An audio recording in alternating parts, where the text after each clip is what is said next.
But when you are right in what you do, say what you want to say. If I'm in right, when I'm feeding the hungry, I'm feeding the hungry because it's right. I'm giving help to people who are poor and need of help. I'm doing it because it's right. Ain't no criticism for that.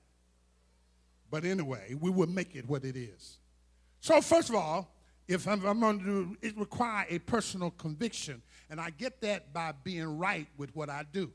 The second point is that, the second sub point is, I'm in my personal conviction, I got to be right in what I say. Right in what I do, right in what I say, I can stand with personal conviction. Sometimes in life and ministry, we must confront and provoke others. It is neither easy nor is it fun. However, it's necessary, because watch what Jesus do. He takes into their own law. Is it lawful to do good on the Sabbath day or to do evil? They knew the answer. They knew what was right. But their pride and their ego were keeping them from saying it. They wouldn't say anything. The Bible says they held their peace. It takes some strong, deep, personal ego pride to not admit what's true and what's right. When Jesus show up, he's coming in to expose that which is incorrect. It's no hatred for them, but he wants to correct that legalistic spirit, that carnal spirit that prevents the church from being in harmony with each other. The goal is for us to work in harmony. We're not to work against each other. Do the right thing. It is always right to do right. Make sure you be right in what you do, be right in what you say, and be right in what you feel. Why feel, Pastor? Well, because look at Jesus. He had some feelings here. Look at it.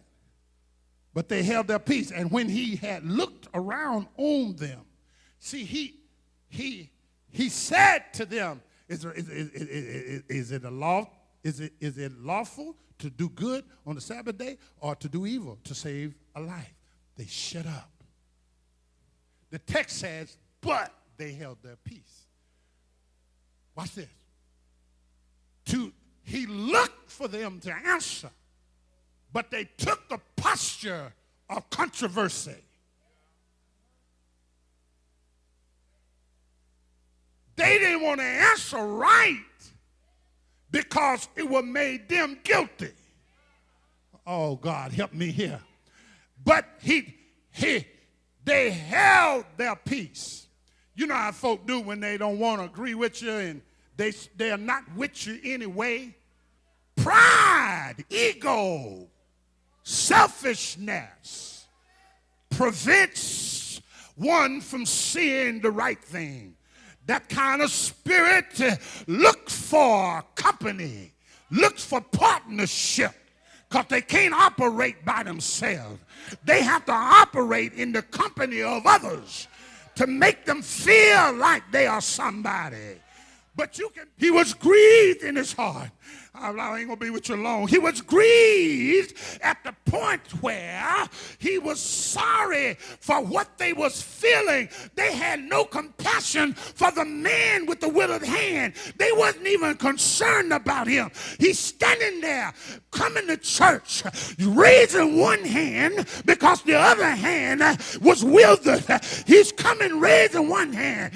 Keep raising with both hands. But he raising one hand, coming to the temple. And Jesus said, let me help you. I wish I had somebody who's able to raise two hands in the church. You got to lift up your hands. Lift them up and thank God. If you got two hands, you ought to lift them both up